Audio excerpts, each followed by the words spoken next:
France Inter, le 7-9, Nicolas Demorand. Et jusqu'à 9h, l'invité de France Inter est le secrétaire général de la CGT, Philippe Martinez, bonjour. Bonjour. Vous vous exprimez pour la première fois sur le sujet à notre micro. Comment avez-vous reçu le rapport Spinetta sur l'avenir des chemins de fer français et donc la réforme de la SNCF ? C'est un rapport qui n'est pas surprenant venant d'une commande du gouvernement qui veut casser la SNCF et le service public, tous les services publics. Je vous renvoie aux déclarations sur les fonctionnaires il y a quelques jours. Donc c'est pas réformer, c'est casser. Casser une entreprise publique au service du public qui devrait être au service public. Et ce que propose ce rapport, c'est d'accentuer cette casse parce qu'il faudra qu'on m'explique comment, en quoi, et je défie quiconque de me le prouver, en quoi le statut des cheminots est la cause des problèmes et des incidents que rencontrent bon nombre aujourd'hui de voyageurs, les retards, etc. etc. Le statut des cheminots, Philippe Martinez, si on peut être honnête dans notre conversation, c'est un point parmi beaucoup d'autres du rapport Spinetta. C'est pas la clé de voûte. C'est quand même le point qui est repris de façon récurrente depuis plusieurs années. D'ailleurs, considérant que les cheminots seraient des privilégiés parce qu'ils ont un statut. Nous nous battons, et vous le savez bien, on l'a redit pour les ordonnances, pour que tout le monde, tous les salariés, tous les travailleurs aient des droits collectifs. Mais évidemment, c'est celui qu'on met en avant pour essayer de cacher le reste. Vous avez raison. Et donc, attaquons-nous au fond des problèmes de la SNCF et non pas à cette question de statut. Jean-Cyril Spinetta, qui était au micro d'Ali Badou il y a quelques minutes sur France Inter, dit « Ce rapport n'est absolument pas idéologique. Quand on voit ce qu'est la configuration du marché ferroviaire en France, ça relève du bon sens. » Ça relève d'une logique et pas du bon sens. Et d'ailleurs, la CGT cheminot, la CGT a travaillé sur des propositions. Je vous en ai ramené un exemplaire. Pourquoi le gouvernement, au lieu de se focaliser sur une seule personne qui a un passé, M. Spinetta était PDG d'Air France, c'est lui qui a commencé la privatisation d'Air France, vous vous en souvenez certainement. Pourquoi le gouvernement ne s'appuie pas sur d'autres propositions ? Et nous sommes d'accord. La concertation va s'ouvrir là, non ? La concertation va s'ouvrir, mais on a un petit peu l'habitude des concertations dans un cadre qui est déjà bien figé, puisque c'est le rapport Spinetta qui est le cadre de la discussion. Donc ce genre de concertation, comme on dit un peu trivialement, c'est du pipeau. C'est du pipeau. Donc, comment on fait en sorte que les usagers du service public ferroviaire partout en France puissent se monter dans un train qui part à l'heure et qui arrive à l'heure. Et par exemple, je sais que M. Spinetta en parlait tout à l'heure, ces lignes soi-disant désertes. Quand vous changez les horaires d'un train, et que ça ne correspond plus à la situation sociologique d'une région. Par exemple, si vous mettez des horaires de train en dehors des horaires d'entrée des classes pour de nombreux lycéens, écoliers qui prennent le train pour aller à l'école, évidemment, ils ne le prennent plus puisqu'ils arrivent en retard. Donc c'est ça un service public, comment on adapte ce service public aux besoins des populations. Ça restera un service public, il est hors de question de privatiser la SNCF, dit Monsieur Spinetta, vous n'y croyez pas vraiment ? Écoutez, Philippe Martinez, on va vers la privatisation de la SNCF. J'ai tellement entendu de personnes comme Monsieur Spinetta jurer la main sur le cœur qu'on ne privatiserait pas telle ou telle entreprise et que quelques années plus tard, l'entreprise était privatisée, que j'ai quelques doutes. Mais la logique de l'ouverture à la concurrence sur laquelle le gouvernement peut agir, l'Europe propose des choses ou décide des choses, mais un gouvernement peut dire non, cette mission de service public, pas question de la toucher. Parce que l'ouverture à la concurrence, est-ce que vous croyez concrètement que, premièrement, des entreprises privées vont s'occuper, puisque vous le citiez tout à l'heure, de la ligne Brive-Périgueux, la mission de service public, c'est ça. Par contre, essayer de récupérer des lignes rentables, oui. Donc on va avoir un maillage territorial qui n'en sera plus un, avec plusieurs entreprises qui vont essayer de faire du profit sur telle ou telle ligne rentable et puis qui vont abandonner les populations. C'est ça la logique de la privatisation. Or, nous revendiquons un service public de qualité, avec des salariés qui ont des droits, avec plus d'emplois, parce qu'il y a un déficit d'emploi à la SNCF pour entretenir ce réseau, des investissements nécessaires plutôt que de se focaliser sur des lignes TGV qui coûtent cher, avec des partenariats publics-privés. C'est ça la mission du service public. C'est tout le contraire de ce que propose le gouvernement à travers du rapport Spinetta. Est-ce qu'il y a une volonté, pardonnez ma familiarité, de se payer la SNCF de la part du gouvernement, d'après vous, dès lors que on dit toujours que la SNCF est absolument impossible à réformer et que tous les gouvernements, depuis des années, en ont eu peur. Donc, est-ce aussi un marqueur politique, se payer cette entreprise ? C'est une logique politique, c'est pas un marqueur politique, c'est une logique du tout au privé, c'est pas un marqueur. Mais il y a une volonté d'aller au combat là-dessus ou pas ? Mais de chercher éventuellement le choc ? Comment le lisez-vous ?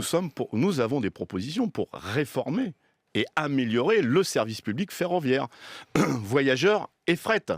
Et permettez-moi de vous dire que quand on se déclare écologique, qu'on parle du Grenelle de l'environnement et qu'on va favoriser encore plus le transport routier de marchandises, vous voyez, on peut s'interroger. J'aimerais bien savoir la position de M. Hulot sur cet abandon et le fait qu'on va remettre sur les routes des voyageurs et des marchandises. Quelles sont les lignes rouges absolues pour votre syndicat, la CGT, Philippe Martinez ? On ne peut pas raisonner en ligne rouge. Alors, ni jaune d'ailleurs. Il y a besoin. Choisissez la couleur. On a eu la ligne verte avec Nicolas Hulot. Voilà. Pourquoi pas ? Il y a besoin d'une vraie discussion sur l'avenir de la SNCF et comment on prend en compte des propositions qui sont certes contraires à la logique proposée par M. Spinetta pour comment on investit dans le réseau pour améliorer des lignes qui sont abandonnées, qui sont parfois dangereuses. Première question, comment on fait en sorte qu'il y ait plus de cheminots embaucher, il faut embaucher pour maintenir ces lignes. Il y a des trains qui sont annulés faute de conducteurs. Vous vous rendez compte ? Donc comment ? C'est ça, c'est autour de ça. Vous êtes beaucoup plus langue de bois que le patron de la CGT cheminot, hein, Philippe Martinez. Ah, vous aimez bien me dire que je suis langue de bois ? Bah oui. Quand je vous demande vos lignes rouges, je vous dis « Ah non, il n'y en a pas, il faut se concerter. » Non, c'est pas ça. Et en même temps, vous dites que la concertation, c'est du pipeau. Dites-nous le fond de votre pensée. Je vous dis qu'il faut que le gouvernement étudie les propositions de la CGT, mais évidemment, on ne laissera pas faire n'importe quoi. Il y a déjà une manifestation nationale prévue par les cheminots le 22 mars. Donc vous voyez, les cheminots sont mobilisés et ils ne laisseront pas casser leur outil de travail. Vous allez bloquer la France ? Vous allez bloquer la France ? Les cheminots font une manifestation nationale le 22 mars et forcément, les cheminots défendront le service public, leur emploi et leur statut. Donc vous allez bloquer la France ? Moi tout seul, non. Non, pas vous, mais en tout cas, la SNCF, c'est l'un des derniers bastions de la CGT, donc où les grèves sont visibles pour le coup, puisqu'il n'y a plus de train. Alors, est-ce que vous allez bloquer la France ? C'est vos petites blagounettes du matin. Elle vous fait rire. C'est en général, quand les salariés décident de se mobiliser, eh bien, on sait bien que s'il n'y a plus de... si les salariés de la SNCF sont en grève, il n'y a pas de train et on ne peut plus se déplacer. Mais quand on est attaqué, on se défend et surtout, on essaie d'être écouté pour qu'il y ait d'autres propositions. Donc, premier rendez-vous pour les cheminots, le 22 mars. Quel est, vous en parliez tout à l'heure sur le statut des cheminots, quelle est l'universalité de ce statut ? On voit bien à quoi il sert à la SNCF, mais en quoi est-il universel et en quoi ne serait-il pas réformable ? Mais on peut toujours l'améliorer, évidemment, on peut toujours l'améliorer. Mais moi, je suis attaché, comme vous certainement, à mes droits collectifs, à ma convention collective. Le statut des cheminots, c'est des droits collectifs autour d'une entreprise. Pourquoi, à chaque fois qu'il y a un problème, on se retourne vers les salariés pour leur dire « c'est vous le problème ». C'est vous le problème et c'est vos droits. C'est la logique des ordonnances. Donc, il faut améliorer le statut des cheminots. Par exemple, il faut arrêter de mal les payer. Il faut reconnaître leurs qualifications, par exemple. Ne considérons pas à chaque fois que le problème dans ce pays, et dans d'autres d'ailleurs, c'est les salariés. Le patron donc de la CGT cheminot dit dans Le Parisien qu'il se murmure que la réforme de la SNCF pourrait se faire par ordonnance. C'est un murmure, c'est une rumeur, c'est une information. Que pouvez-vous nous dire, Philippe Martinez ? Écoutez, ça, c'est la question qu'il faut poser à un autre Philippe. Mais Édouard, voilà, prénom. De son prénom. Mais non, mais c'est une information ou c'est juste un écran de fumée qu'on balance comme ça pour tendre le rapport de force ? C'est une expérience qu'on a vécue cet été avec le Code du travail. Voilà. Donc on se méfie de ce gouvernement et de la brutalité de ses décisions et du manque de démocratie compris dans la construction de ces propositions. Donc je pense que le secrétaire général de la CGT Cheminot a raison de dire attention, on ne se laissera pas faire, même si on veut passer en force. Vous avez perdu, et je ne veux pas vous faire injure, Philippe Martinez, toutes les batailles depuis que Emmanuel Macron est au pouvoir. Le rapport de force vous est défavorable et le restera, non, pour la SNCF? Écoutez, il y a... Moi, je regarde la dernière mobilisation qu'il y a eu, c'était les salariés des EHPAD. Ouais, c'est jamais vu dans les EHPAD. Donc, je pense qu'il y a, dans un certain nombre de professions, une prise de conscience et puis une volonté de dire il y en a marre d'être maltraité. Eh bien, chez le personnel de santé, dans les EHPAD, chez EDF, dans l'énergie, etc., il y a des mobilisations et puis... Non, mais là, je parlais des vrais rapports de force sur des réformes qui sont passées et contre lesquelles vous vous êtes élevé sans pour autant pouvoir faire reculer le gouvernement. Nous n'avons pas réussi à faire reculer le gouvernement, mais ce que je vous dis, c'est qu'il y a un fort mécontentement dans ce pays sur des choses peut-être qui touchent de plus près les salariés.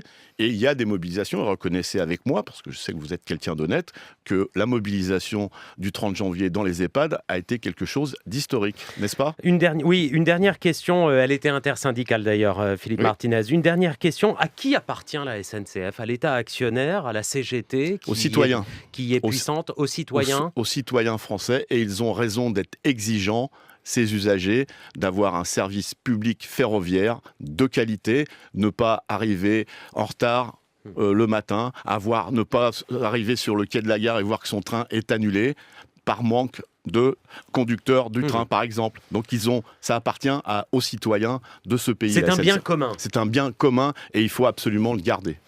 Philippe Martinez, on vous retrouve dans quelques instants sur France Inter avec les auditeurs 01 45 24 7000 pour